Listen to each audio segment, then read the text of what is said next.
took a class last year where the facilitator, the instructor, was telling us to stop telling your story. And I had a hard time with that because I am a storyteller. That's what I do when I get with people. I just share stuff that's happened to me and how it's changed my life, and maybe it can help change your life. Or anyway, so I really had a hard time accepting that. And then I realized there's a difference in your story, because there's a story that you can tell of victimhood or of poverty, poverty consciousness. I never have enough money to do anything, or look what that person did to me, and poor me, and all this pity party stuff. There's a difference between that kind of a story and the story that you had an experience and then you learn from it, and it's something that you could share with somebody else. So I understand that type of thing. So for example, I had a person in my life who I processed for probably 10 years, and it consumed my life because it was very it was like having a dagger in my heart. It was a really, really difficult relationship, and I just really had a hard time with it, and I processed it through all kinds of classes and writing, and I did everything I could to try to get past that. And I have to really thank my friends for putting up with me all that time, because that's all I talked about, and I just went on and on and on. And then I realized towards the end of that, when I was having a hard time getting past that, toward the end of it, I told that story, part of that story, probably in 1 week, 4 different times, and I had 4 people yawn. I had one teacher yawn, a fellow student yawn, a friend, and then somebody else all yawned, and I kind of just laughed, like it's like, okay, it's time to turn the page and quit telling that story. So what I can tell about that story is that after the 10 years, we actually did heal it, and we ended up being friends, and that's all I wanted to do, was to just get over all this controversy that we were having, this conflict.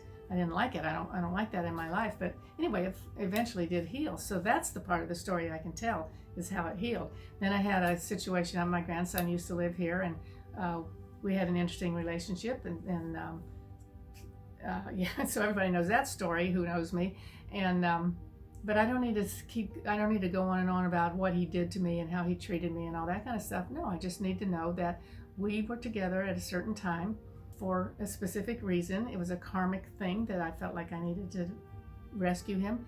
And when that was over, when I realized I didn't need to do that anymore, then it was time for him to move on, and he can go and get in a situation where he's more of a vibrational match with the people he's with, and then I could get the situation in my own home that there was more vibrational energy in my home. So it was okay. So that part of the story I can tell. I don't need to tell the drama of all of the unbelievable stuff that went on. So my sister's another situation where she has been diagnosed with being manic depressive, and we have years and years and years of struggle with trying to help her get through that. And she is somebody that I would like to say actually got over it. She really isn't over it, but it's under such great control, and she's working at a company now that works with people who have diagnoses of different types of challenges, and she's the trainer there. And so she gets up and tells her story, and she has a great story to tell. Well, now, about how really down and depressed and real seriously depressed she was until she got into this program that they teach in this class.